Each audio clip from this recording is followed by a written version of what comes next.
Komið sæl og verið velkomin.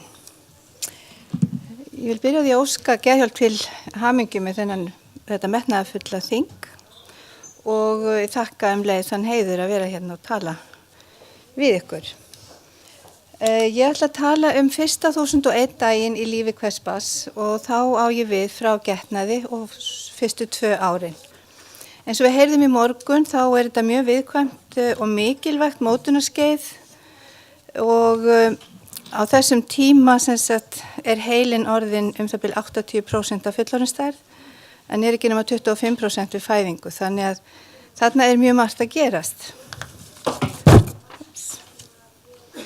Sjá hvernig mér heppnast að fletta. Jú, það gekk.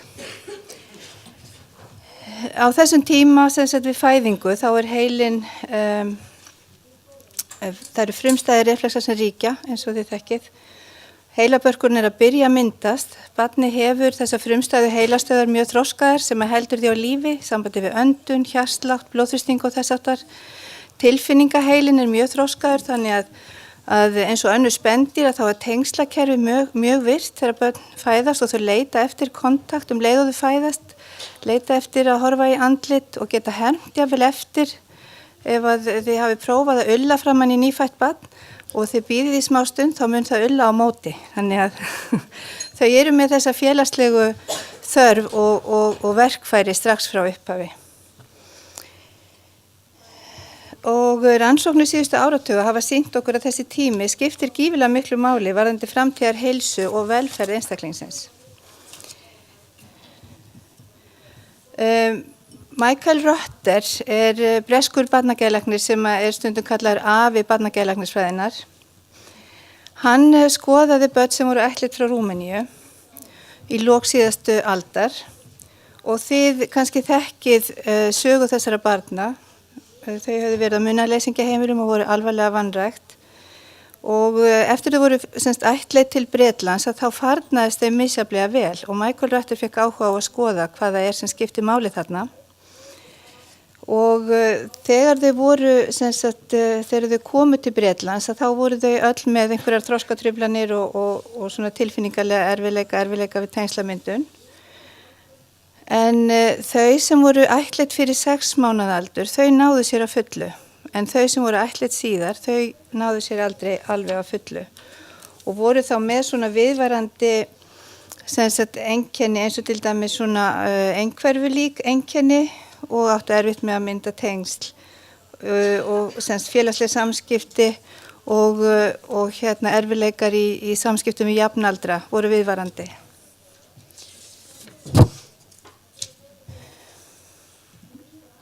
Eins og segir áður, þá þetta viðkvæmasta mótunarskeið heilans. Vissulega önnur mjög mikilvæg mótunarskeið eins og til dæmis unglingsárin.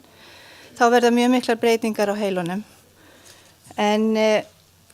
En þarna fyrstu, ef við segjum bara 1000 eða 1001 daginn, þá vöxturinn hraðastur. Þarna að myndast sjón, eða þroskast sjón, heyrn, tilfinningastjórnun, málþroski, félagsleg færni, hugtakaskilningur og skilningur á tölum. Og á þessum tímabili verða líka til svona svokölluð vanabundin viðbrögð við aðstæðum, til dæmis við hverju maður býst frá öðru fólki. Og það myndast svokölluð svona kjarnaviðhorf eða það sem að Bowlby talaði sem internal working models. Það bæði sjálfsmyndin og það hvernig maður lítur á umheiminn, við hverju býst maður við góðu frá öðrum. Hver ég? Hver á mig? Ég mikilvæg manneskja? Ég skemmtileg eða áhugaverð manneskja eða ég byrði? Hvernig líður mér og hvern get ég stólað á? Verður mér hjálpað ef ég bið það? Eru erfiðleikar bara verkefni til að sigrast á eða munu erfiðleikarnir brjóta mig niður?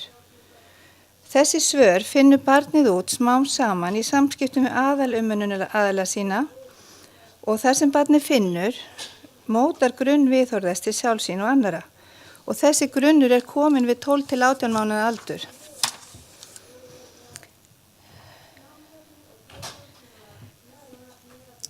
Streita á meðgöngu hefur líka áhrif á barnið með ýmsum leiðum. Það svona talað þessar 3 aðaleiðir, það alltaf verið að rannsaka þetta meira og við erum að fá meira og meiri þekkingu á því hvernig þessi áhrif berast á milli móður og barns.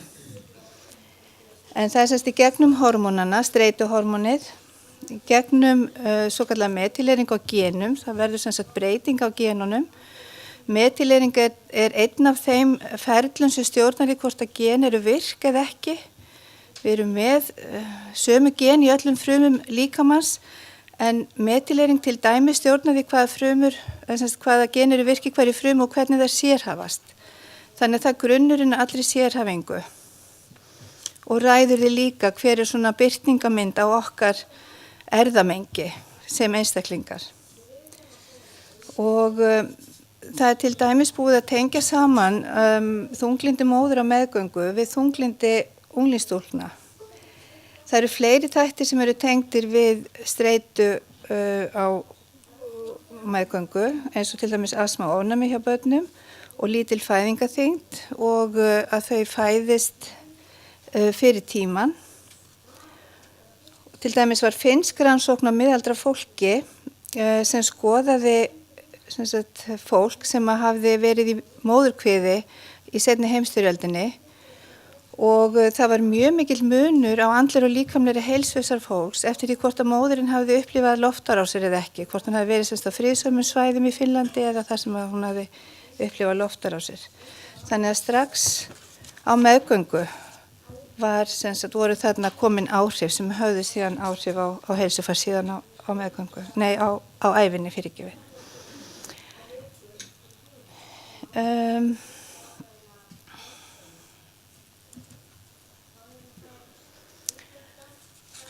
Það eru ýmsar rannsóknir að koma fram núna sem að sýna okkur að strax á meðgöngu þá skiptir máli hvernig móðurinni líður. Það var fundist tengsl við einbeitingu barns við 8 mánaða aldur og erfiðari hegðun við 3 mánaða aldur. Og þessi áhrif þau sjást alveg áfram og hjá 2 ára börnum hafa fundist hegðunar erfiðleikar. Seinkun á andlegum og líkamlegum þroska við 8 mánaða aldur. Það eru fleiri og fleiri svona rannsóknir sem eru að koma fram.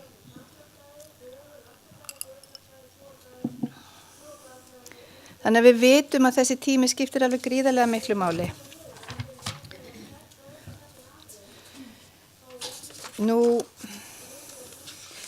Þarna sjáum við þessi genetísku áhrif, hvernig metylering breytir tjáningu gena. Og áður töldum við að DNA-ið væri óumbreytanlegt en nú vitum við að það er það alls ekki og það er að vaksa alveg ný vísindagrein sem er að skoða í raun og veru þessi ytri áhrif á gen og það er kallað epigenetics eða það sem hefur verið þýtt á íslensku sem utangena erfðir. Það er margt sem hefur áhrif á genin okkar. Við vitum að það er til dæmis eiturefni og mataræði og lífstíl, en það er margt annað í umhverfinu sem hefur líka áhrif á þetta og streita er ein af þeim. Það er búið að sýna fram á það að það verður breyting á genunum í fylgjunni ef að móðurinn upplifir streita á meðgöngu og þá hleypir í raun og veru fylgjan meiri streitu hormónum í gegn og það hefur áhrif á streitu hjá börnunum. Og á síðasta þriðjungi meðgöngunar þá er streitukerfi barnsins að myndast og þá er það mjög viðkvæmt fyrir þessum áhrifum. Þannig að það er því hefur verið lýst þannig að það er eins og það skrúist eiginlega svolítið upp ef að móðurinn er undir álagi á þessum tíma.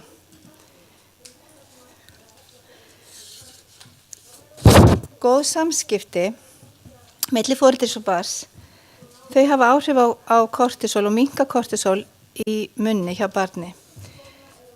Þessi rannsókn, hún sýndi það að ef það var rof á samstillingu í samskiptum foreldris og barns, að þá jókst kortisólið í réttu hlutfalli við það hversu langur tími leið þangað til að samstillingin var komin á ný.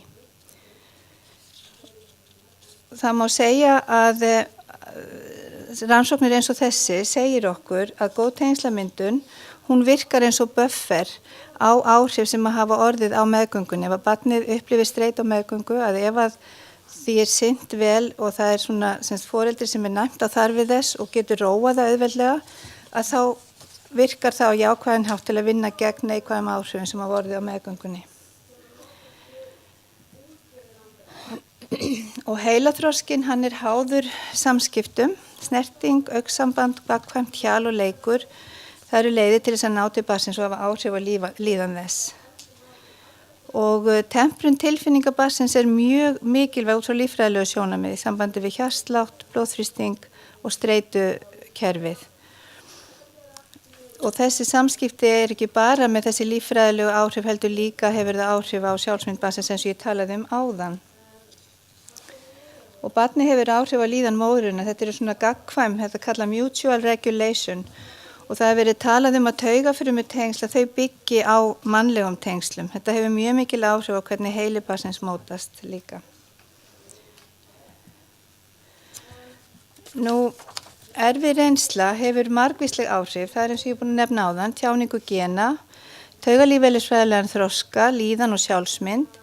Líka skynjun á hættu. Við heyrðum það í morgun hjá Karen Hughes að börn sem hafa orðið fyrir erfiðri reynslu, þeim hættara við að túlka neikvæðan svip eða túlka svipbrigði neikvætt.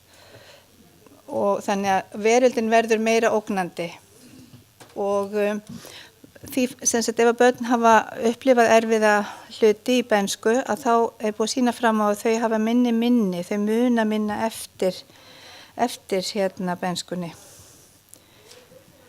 Við sáum þennan píramída í morgun og hann sýnir okkur áhrif þessara erfiðu reynslu og hvernig hún hefur áhrif á taugalífeðlisfræðilegan þroska. Það var talað líka streitu og hormónakerfið og ónæmiskerfið í morgun.